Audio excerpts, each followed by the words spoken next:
Je pense qu'on peut parler de révolution.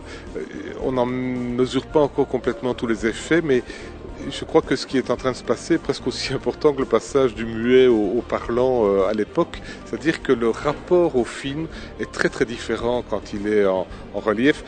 Vous savez, la force pour moi du cinéma, c'est sa capacité à nous absorber dans sa matière. Je veux dire, quand on est dans une salle de cinéma, j'insiste sur le côté salle, on est dans l'obscurité, on est dans une position de cocooning totale comme ça, hein, une sorte de position fœtale, et on entre dans le film.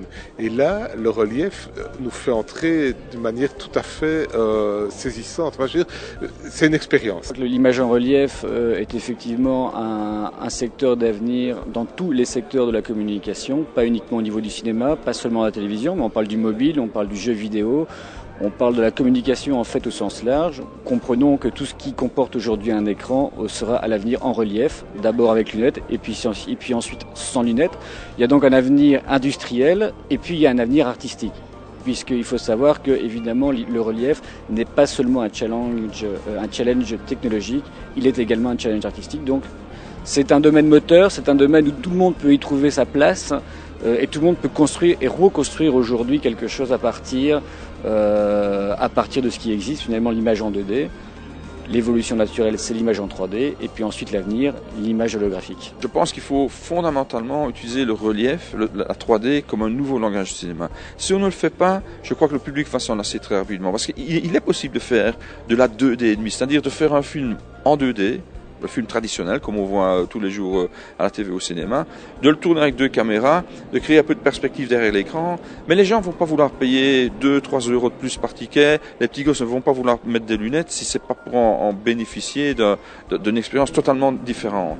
Et c'est un peu la crainte qu'on a maintenant, c'est que pour l'instant le cinéma long métrage n'aborde pas le relief comme une vraie révolution, mais comme une simple évolution. Et ça, c'est pas assez.